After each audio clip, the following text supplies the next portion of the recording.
ನಮ್ಮದು ಬರೀ ನಮಗೊಬ್ಬರಿಗೆ ಬರೋದಿಲ್ಲ, ಶಿವಮೊಗ್ಗ ಮತ್ತು ನಮಗೆ 2 ಜನಕ್ಕೂ ಬರ್ತದೆ.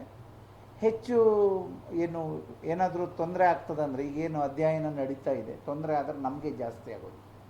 ಯಾಕೆಂದರೆ ನಾವು ನಮ್ಮ ಜಿಲ್ಲೆಯವರು ಪಾಪ ಸೌಮ್ಯ ಸ್ವಭಾವದವರು, ದೇಶಕ್ಕಾಗಿ, ರಾಜ್ಯಕ್ಕಾಗಿ, ಜನಗಾಗಿ, ಅಥವಾ ಒಳ್ಳೇದಾಗ್ತದಂದರೆ ಒಳ್ಳೆಯ ರೀತಿಯಲ್ಲಿ ಬಿಟ್ಕೊಟ್ಟಂಥ ಉದಾಹರಣೆ ಬೇಕಾದಷ್ಟಿದೆ. ಕೊಂಕಣ ರೈಲ್ವೆ ಇರ್ಬೋದು, ಹೈವೇ ಇರ್ಬೋದು, ಫೋರ್ಟ್ ಇರ್ಬೋದು, ಕೈಗಾ ಇರ್ಬೋದು, ನೇವಿ ಇರ್ಬೋದು,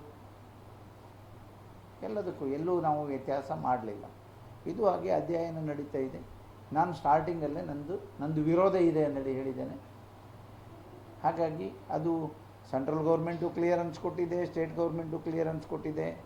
ನಾವು ಬರೋ ಪೂರ್ವದಲ್ಲೇ, ನಮ್ಮ ಸರ್ಕಾರ ಬರೋ ಪೂರ್ವದಲ್ಲೇ ಎಲ್ಲ ಪ್ರೊಸೀಜರ್ ಮುಗಿದೋಗಿತ್ತು. ಅದು ಸುಪ್ರೀಂ ಕೋರ್ಟವ್ರಿಗೆ ಹೋಗಿ ಮತ್ತೆ ಪುನಃ ಟೆಂಡರ್ ಆಗಿದೆ.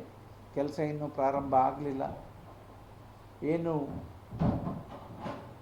ನಮ್ಮ ಕ್ಷೇತ್ರದ ಜನ ಅಥವಾ ಈ ಜಿಲ್ಲೆಯ ಜನರ ಭಾವನೆಗೆ ಅಥವಾ ಅವ್ರಿಗೋಸ್ಕರ ನಾವು, ಅಥವಾ ನನ್ನ ಕ್ಷೇತ್ರದಗೋಸ್ಕರ ನಾನು ಅದಕ್ಕೆ ಇವತ್ತು ವಿರೋಧ ಮಾಡ್ತಾ ಇದ್ದೀನಿ.